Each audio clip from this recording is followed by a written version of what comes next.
오늘 성경 말씀은 전도서 12장 13절에서 14절입니다. 본분이란 사람이 저마다 가지는 본디 신분, 의무적으로 마땅히 지켜 행하여야 할 직분을 말합니다. 인간은 사회를 이루며 살아가는 존재이기에 이 세상에는 각자의 본분이 있습니다. 학생은 학생으로서의 본분, 군인은 군인으로서의 본분, 각자 자기가 맡은 직분이 있습니다. 각자 자기의 본분을 다할 때 개인이 행복할 뿐 아니라 사회도 밝아지고 나라가 발전합니다. 그러나 반대로 각자의 본분을 다하지 못한다면 개인적으로도 불행하고 사회는 물론 나라는 더 어려워질 것입니다. 그렇기 때문에 사람마다 자기의 본분을 지키는 것은 중요합니다. 그런데 본분 중에도 사람에게는 근본적인 본분이 있습니다. 즉 인간으로 태어났다면 누구나 가져야 할 본분이 있습니다. 학생이든 군인이든 대통령이든 어느 누구든 동서고금, 남녀노소, 지위고하 상관없이 누구나 가져야 할 본분이 있습니다. 오늘 본문은 그것에 대해 말하고 있습니다. 솔로몬을 통해 사람이면 누구나 가져야 할 본분에 대해 살펴보겠습니다. 13절 이래 결국을 다 들었으니 하나님을 경외하고 그의 명령들을 지킬지어다. 이것이 모든 사람의 본분이니라. 솔로몬은 전도서를 마치면서 사람의 본분에 대해 간단 명료하게 말하고 있습니다. 즉 전도서의 결론으로 사람으로서 마땅히 취해야 할 자세 혹은 마땅히 해야 할 일에 대해 말하고 있습니다. 그러면 솔로몬이 전도서를 마치면서 내린 인간이 마땅히 취해야 할 본분은 하나님을 경외하는 것입니다. 즉 사람은 하나님을 경외하는 것이 사람의 본분이라는 것입니다. 하나님을 경외하는 것이 인간의 본디의 신분이요 마땅히 지켜야 할 직분이라는 것입니다. 그런데 솔로몬이 말한 이 하나님을 경외하는 것은 하나님의 명령이기도 합니다. 성경에는 하나님을 경외하라는 말씀이 여러 번 나오고 있습니다. 특히 광야 40년 동안 하나님은 이스라엘 백성들에게 당신을 경외할 것을 반복적으로 강조하셨습니다. 하나님께서 이렇게 당신에 대한 경외를 강조하신 이유는 하나님을 경외하지 않으면 인간은 반드시 죄를 범하기 때문입니다. 그로 인해 공의로우신 하나님께 징계를 받기 때문입니다. 그렇기 때문에 죄를 짓지 않기 위해 제일 먼저 취해야 할 것은 하나님을 경외하는 것입니다. 이 세상 어느 누구라도 하나님을 경외하지 않으면 자기 중심적으로 살기 때문에 죄를 범하게 되어 있습니다. 그 대표적인 사건이 하와가 선악과를 알게 하는 열매를 따먹는 사건이라 할 수 있습니다. 여기서 하와는 사탄의 유혹을 받을 때 하나님의 말씀을 온전히 기억하지 않았습니다. 말씀을 온전히 기억하지 않은 근본적인 이유는 하나님을 경외하지 않았기 때문입니다. 혹은 비록 하와가 하나님을 기억했다 하더라도 그 상황에서 자기중심적으로 자기의 쾌락을 더 우선으로 여겼기 때문에 열매를 먹은 것입니다. 하나님 우선이 아니라 자기 우선으로 선택하였습니다. 이런 행동은 근본적으로 하나님을 경외하지 않았기 때문입니다. 이 경외함은 마음의 작동입니다. 죄는 행위로 드러나지만 행위는 마음의 작동에서 비롯됩니다. 그래서 사람의 본분 중 우선순위는 중심으로 하나님을 경외하는 것입니다. 하나님은 공의로우신 분이시기에 아무리 사랑하는 당신의 자녀라도 죄를 지으면 심판하십니다. 그렇기 때문에 율법을 통해 미리 경계하신 것입니다. 그러면 하나님을 경외하는 것이란 무엇인가요? 경외라는 사전적 의미는 공경하고 두려워하는 것입니다. 여기서 두려워한다는 것은 공포심이나 두려움으로 인한 무섭다는 것이 아니라 존경, 그 이상의 마음으로 삼가 조심한다는 것입니다. 존경의 최상급이 경외라 할 수 있습니다. 실제로 우리는 높으신 분이나 위대한 사람 앞에 가면 긴장되고 떨리는 마음이 들 것입니다. 그런 마음의 자세를 의미합니다. 물론 하나님은 우리의 아빠 되시기도 합니다. 그러므로 우리는 하나님과 우리와의 거리 조정을 잘 해야 합니다. 영적인 밀당을 해야 합니다. 이것이 인격적인 관계입니다. 그러면 구체적으로 하나님을 경외하는 것은 무엇인가요? 진정 하나님을 경외하는 것은 하나님의 명령을 지키는 것입니다. 다시 말해 하나님의 말씀에 순종하는 것입니다. 우리가 누구를 좋아하고 존경하면 그 사람을 따르게 됩니다. 그의 뜻, 마음에 합하려고 합니다. 하나님께 대해서도 마찬가지입니다. 하나님의 명령을 지키는 것은 마음의 작동으로 인한 의지적 행위입니다. 이렇게 마음에 있는 사랑과 존경은 행위로 드러나게 되어 있습니다. 하나님을 경외하는 사람은 그 경외함이 하나님의 말씀에 의지적으로 순종함으로 드러나게 되어 있습니다. 아브라함이 하나님께서 이삭을 바치라고 했을 때 아브라함은 순종하였습니다. 인간적으로 보면 이 명령은 도저히 따를 수 없는 것이었습니다. 그럼에도 아브라함은 하나님의 명령에 조금도 지체함 없이 순종하였습니다. 3일 동안 먼 길을 가서 이삭을 제물로 바치려 하였습니다. 3일이라는 시간은 얼마든지 마음이 바뀔 수 있는 충분한 시간이었습니다. 그럼에도 아브라함은 변함없이 하나님의 말씀에 순종하였습니다. 아브라함이 이삭을 제물로 바치려 할 때 천사는 그 아이에게 내 손을 대지 말라, 그에게 아무 일도 하지 말라, 내가 내 아들 내 독자까지도 내게 아끼지 아니하였으니 내가 이제야 내가 하나님을 경외하는 줄을 아노라 라고 하였습니다. 하나님은 아브라함의 순종을 보시고 아브라함이 당신을 경외함을 인정하셨습니다. 이처럼 하나님을 경외함은 순종으로 증명됩니다. 반대로 하나님을 경외하지 않는 사람은 그의 경외하지 않음이 불순종으로 드러나게 되어 있습니다. 하나님은 예레미야에게 당신의 뜻을 전하셨습니다. 예레미야는 바룩을 통해 두루마리 책에 하나님의 말씀을 기록하도록 하였습니다. 그리고 그 기록한 두루마리를 성전에서 낭독하도록 하였습니다. 그것을 들은 미가야가 모든 고관들에게 알리고 그 두루마리를 가져다가 요시아의 아들 여호야김 왕 앞에서 낭독하였습니다. 그런데 여훗이라는 사람이 그 두루마리에 기록된 말씀을 낭독을 하면 그때마다 왕이 과도로 베어 화롯불에 던져서 태웠습니다. 사람들이 만류함에도 불구하고 여호야김 왕은 하나님의 말씀을 모두 태웠습니다. 여호야김 왕은 이 모든 말씀을 듣고도 두려워하거나 회개하지 않았습니다. 이처럼 하나님을 경외하지 않는 여호야김 왕은 하나님의 말씀을 업신여기며 불순종하였습니다. 그 결과 여호야김은 하나님께 심판을 받았습니다. 예레미야 36장 30절 그러므로 여호와께서 유다의 왕 여호야김에 대하여 이와 같이 말씀하시니라.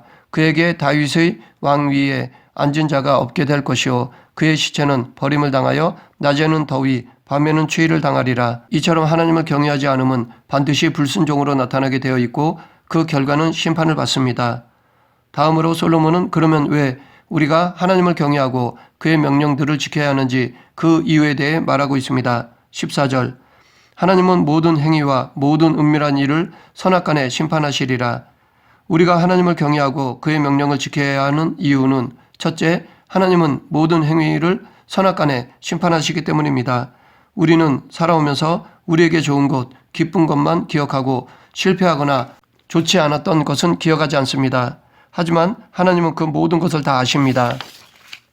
우리는 이것을 욥을 통해 알 수 있습니다. 욥은 이유를 모른 채 자녀들이 다 죽고 모든 재산을 잃었습니다. 설상가성으로 건강도 잃었습니다. 그런 상황에 부인은 욥을 버리고 떠났고 친구들이 위로하려고 욥을 찾아왔습니다. 그런데 그들은 위로는커녕 오히려 욥을 책망하였습니다. 욥을 죄인 취급하며 정죄하였습니다. 그로 인해 욥의 괴로움은 더욱 커졌습니다. 이때 욥이 더 힘들었던 것은 그들의 말이 틀린 것이 아니었기 때문입니다. 누가 듣더라도 그들의 말이 자기 상황에 적용하기에는 합당해 보였기 때문입니다. 그로 인해 욥은 더 괴로워하였습니다. 그러나 공의로우신 하나님만은 누가 더 옳고 그른지 알고 계셨습니다. 모든 사람들이 욥이 잘못했고 친구들의 말이 옳다고 여겼더라도 하나님만은 정확히 욥이 옳고 친구들이 틀렸다는 것을 알고 계셨습니다. 그리고 그에 합당한 결론을 내리셨습니다. 욥기 42장 7절 여호와께서 욥에게 이 말씀을 하신 후에 여호와께서 대만 사람 엘리바스에게 이르시되 내가 너와 내 두 친구에게 노하나니 이는 너희가 나를 가리켜 말한 것이 내 종 욥의 말같이 옳지 못함이니라. 하나님은 모든 사람들의 행위의 옳고 그름을 다 알고 계십니다. 사람들은 지금의 현상만 보고 판단하지만 하나님은 지금까지의 모든 과정을 다 알고 계십니다. 또한 하나님이 모든 행위를 선악간에 심판하신다는 것을 빌라도를 통해서도 알 수 있습니다. 인간적으로 보면 빌라도는 아무 잘못 없는 것처럼 보입니다. 왜냐하면 그는 예수님의 무죄를 선포했고 살려주려고 했기 때문입니다. 그러나 유다 종교 지도자들과 매수된 백성들로 인해 밀란이 날까 해서 사회의 안정을 위해 어쩔 수 없이 예수님을 십자가에 못 박게 했다고 생각이 듭니다. 세상적인 처세술로 보면 빌라도는 지혜롭게 일처리를 한 것입니다. 아주 정치를 잘한 것이었습니다. 그러나 그 진실을 보면 빌라도는 얼마든지 예수님을 풀어줄 수 있었는데 자기의 성공을 위해 예수님을 희생시킨 것입니다. 당시 유대 종교 지도자들과 똑같이 자기 이익을 위해 예수님을 십자가에 못 박은 것입니다. 빌라도는 자기에게 유익이 되면 무력을 이용해서라도 성취했던 사람이었습니다. 우리는 누가복음 13장 1절의 사건을 통해 알 수 있습니다. 그는 자기의 뜻을 이루기 위해 유대인들을 학살하고 성전도 모독하였습니다. 이러한 그였기에 얼마든지 그가 마음만 먹으면 그의 권위로 예수님을 살리기에도 충분하였습니다. 그러나 그는 자기의 이익을 위해 그렇게 하지 않았습니다. 그러므로 이것은 분명한 죄입니다. 핑계댈 수 없고 상황이나 여건을 정상 참작할 수 없습니다. 그래서 하나님은 모든 행위의 옳고 그름을 다 알고 계시기에 빌라도에게 죄책을 물으십니다. 계속해서 우리가 하나님을 경외하고 그의 명령들을 지켜야 할 이유는 둘째, 하나님은 모든 은밀한 일을 선악간에 심판하시기 때문입니다. 우리는 그것을 다윗을 통해 알 수 있습니다. 다윗은 밧세바와 간음을 행하였습니다. 그뿐 아니라 자기 죄를 숨기기 위해 전쟁터에 있던 우리아를 불러들였습니다. 그리고 밧세바와 동침하게 하려 했는데 뜻대로 되지 않았습니다. 그래서 다윗은 완전 범죄를 위해서 우리아를 죽이기로 작정하고 요압에게 서신을 써서 전쟁터 최전방 가장 위험한 곳으로 보냈습니다. 그리고 자기 계획대로 우리아는 죽었습니다. 겉으로 보기에는 이 계획은 다윗과 요압만이 아는 은밀한 계획이었습니다. 그리고 그 누구도 의심할 수 없는 완전 범죄였습니다. 하지만 졸지도 주무시지도 않으시는 하나님께 들키지 않을 수 없었습니다. 하나님은 다윗의 은밀한 간음죄와 살인죄 모두 다 보고 계셨습니다. 그래서 하나님은 나단 선지자를 통해 다윗의 죄를 책망하셨습니다. 또한 하나님이 모든 은밀한 일을 선악간에 심판하시는 것을 아나니아와 삽비라를 통해서도 알 수 있습니다. 초대교회 때 구브로 사람 바나바가 자기의 밭을 팔아서 그 돈을 사도들에게 주었습니다. 그 돈은 가난한 자들에게 쓰였으며 그로 인해 바나바는 많은 사람들로부터 칭찬과 존경을 받았습니다. 아나니아와 삽비라 부부는 자기들도 사람들로부터 칭찬과 존경을 받고 싶어서 그들의 소유를 팔았습니다. 그런데 정작 판 것을 다 드리기에 너무나 아까운 마음이 들어 얼마를 감추고 다 드린 것처럼 거짓말을 하였습니다. 이것을 본 사람은 아무도 없었고 오직 부부만 알고 있는 비밀이었습니다. 하지만 성령님께서는 이 부부에게 속지 않으셨습니다. 베드로를 통해 이들을 책망하셨습니다. 그로 인해 이 부부는 죽었습니다. 이처럼 하나님 앞에 숨길 수 있는 은밀한 일은 없습니다. 하나님은 무소부지하시기 때문에 아무리 은밀한 일도 다 보고 계십니다. 그런데 다행히 이것은 죄에 대해서만 적용되는 것이 아닙니다. 선에 대해서도 적용됩니다. 다시 말해 은밀하게 행하는 선에 대해서도 하나님은 다 보고 계신다는 것입니다. 아무도 모르게 선행을 행하더라도 하나님은 다 보고 계십니다. 그래서 그에 합당한 상급을 주십니다. 우리는 그것을 다니엘을 통해 알 수 있습니다. 다니엘은 포로로 잡혀갔지만 정권이 바뀌고 나라가 바뀌어도 최고 높은 자리에 있었습니다. 그가 그렇게 할 수 있었던 것은 하나님을 경외하면서 비롯된 성실함과 정직함 때문이었습니다. 그러나 그로 인해 메데바사의 총리들과 고관들이 다니엘을 시기하였습니다. 그래서 다니엘을 죽이고자 왕을 유혹하여 앞으로 30일 동안 왕 외에 어떤 신에게나 사람에게 무엇을 구하면 사자굴에 던져넣기로 하였습니다. 다니엘은 이러한 조소에 왕이 도장이 찍혀 금령이 된 것을 알면서도 자기 집에서 윗방에 올라가 예루살렘을 향해 하루에 3번 기도하였습니다. 지금까지 다니엘이 매일 하루에 3번 기도한 것에 대해 알아주는 사람은 없었습니다. 다니엘도 누구에게 인정받거나 칭찬을 받고자 한 것도 아니었습니다. 하나님께 기도하는 것은 마땅한 것이기에 기도를 한 것입니다. 하지만 다니엘의 원수들이 그것을 이용하여 다니엘을 사자굴에 던져 넣었습니다. 그러나 은밀한 것도 다 아시는 하나님께서 은밀히 선을 행하던 다니엘을 사자굴에서 지켜주셨습니다. 그리고 오히려 다니엘을 죽이려 했던 원수들을 심판하셨습니다. 이렇게 하나님은 은밀하게 이루어지는 선한 일이든 악한 일이든 모든 일을 다 보고 계십니다. 그래서 시편 기자도 귀를 지으신 이가 듣지 아니하시랴 눈을 만드신 이가 보지 아니하시랴 라고 하였습니다. 또한 예수님께서도 너는 구제할 때 오른손이 하는 것을 왼손이 모르게 하여 내 구제함을 은밀하게 하라. 은밀한 중에 보시는 너희 아버지께서 갚으시리라 라고 말씀하셨습니다. 솔로몬이 전도서를 마치면서 결론으로 하나님을 경외하고 그의 명령들을 지키라고 한 것은 단지 심판을 피하게 하기 위함만이 아닙니다. 오히려 우리들에게 복을 받게 하기 위함입니다. 우리는 이것을 모세의 기록에서 찾아볼 수 있습니다. 모세는 요단 동편에서 이스라엘 백성들에게 여호와께서 우리에게 이 모든 규례를 지키라 명령하셨으니 이는 우리가 우리 하나님 여호와를 경외하여 항상 복을 누리게 하기 위하심이며 라고 하였습니다. 여기서도 하나님의 규례를 지키는 것이 곧 하나님을 경외하는 것이고 하나님을 경외하면 복을 누린다고 말하고 있습니다.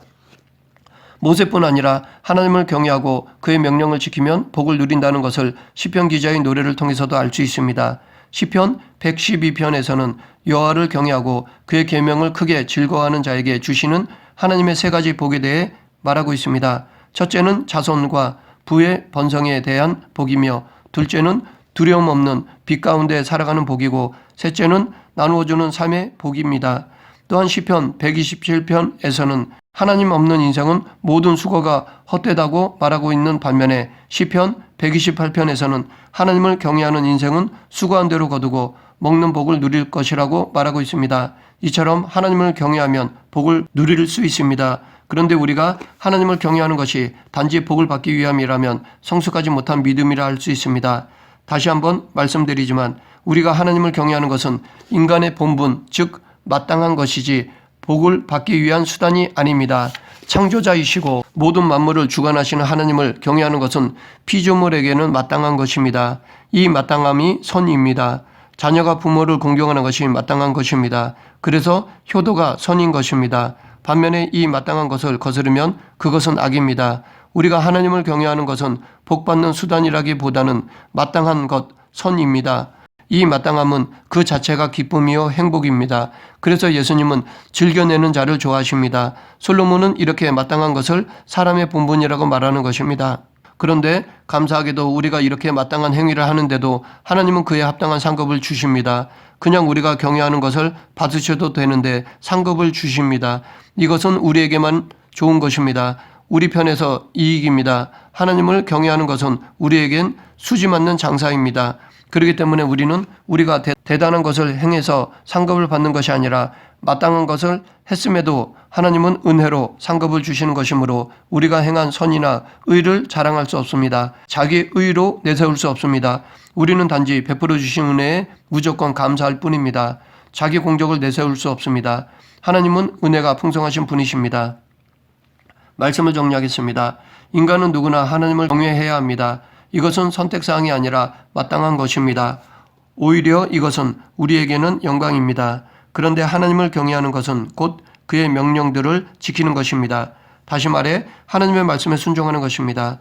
이것이 모든 인간의 본분입니다.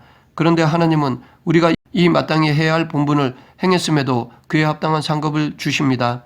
하나님을 경외하는 것은 어떤 칭찬이나 상급을 받을 거리가 되는 것이 아닙니다. 그럼에도 하나님은 당신의 은혜를 아끼지 않고 부어주십니다. 그렇기 때문에 우리는 우리의 본분을 행하고 나서 나를 높이거나 자랑해서는 안 됩니다. 그저 감사해야 할 뿐입니다. 우리 모두 겸손히 우리의 본분을 지킴으로 하나님께 영광을 돌리는 성도가 되길 간절히 축원합니다. 기도하겠습니다. 사랑과 은혜가 풍성하신 하나님 아버지, 늘 하나님을 기억하며 하나님을 경외하는 성도가 되게 하여 주시옵소서. 하나님의 말씀에 순종함으로 경외함을 증거하게 하여 주시옵소서. 예수님 이름으로 기도드립니다. 아멘.